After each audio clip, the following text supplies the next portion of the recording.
ഭക്ഷണത്തിന് ശുചിത്വമുള്ള ഹോട്ടലുകൾക്ക് മുന്നിൽ നിർത്തുക.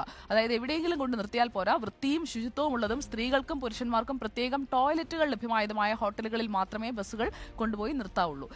സാർ, ഇത് ഞങ്ങൾ നൂറ്റാണ്ടുകൾ കൊണ്ട് പറയുന്ന കാര്യങ്ങളാണ് സാർ. ഇത് ഞങ്ങൾ പറഞ്ഞുകൊണ്ടിരിക്കുന്നതാണ്. യാത്രക്കാർ അവർക്ക് നല്ല ഭക്ഷണം കൊടുക്കണം, അല്ലെങ്കിൽ നല്ല ഹോട്ടലിൽ നിർത്തണമെന്ന് യാത്രക്കാർ ആവശ്യപ്പെടുമ്പോൾ നിങ്ങൾ നിർദ്ദേശിച്ച ഹോട്ടലിൽ മാത്രമാണ് ഞങ്ങൾ നിർത്തിയിട്ടുള്ളത്. നിങ്ങൾ തന്ന ലിസ്റ്റിലുള്ള ഹോട്ടലിലാണ് ഞങ്ങൾ നിർത്തുന്നത്. അവിടെ കൊടുക്കുന്ന ഭക്ഷണങ്ങൾ വയറിളകുന്നതും വയറിളക്കം ഉണ്ടാവുന്നതും ഒക്കെ ആയാൽ ഞങ്ങൾ ഉത്തരവാദിയല്ല. കാരണം ആ കൊടുക്കുന്ന ഭക്ഷണത്തിൻ്റെ കമ്മീഷൻ വരെ അടിച്ച ആളുകൾ ഇവിടെ ഉണ്ട്. ഹോട്ടലിൻ്റെ ലിസ്റ്റ് തന്നിട്ട് ജീവനക്കാരൻ അതിനകത്ത് 100 രൂപ കിട്ടുന്നോ എന്ന് നോക്കിയിട്ട് അതിൻ്റെ കമ്മീഷൻ അടിച്ച ആളുകൾ വരെ താങ്കൾക്ക് മുമ്പേ വന്നിട്ട് ഇറങ്ങിപ്പോയിട്ടുണ്ട്.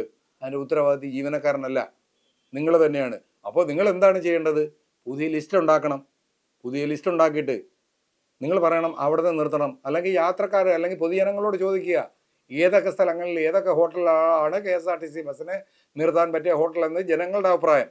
കാര്യം താങ്കൾ ഫീഡ്ബാക്ക് എടുക്കുന്നുണ്ടല്ലോ, അത് ചോദിക്കുക.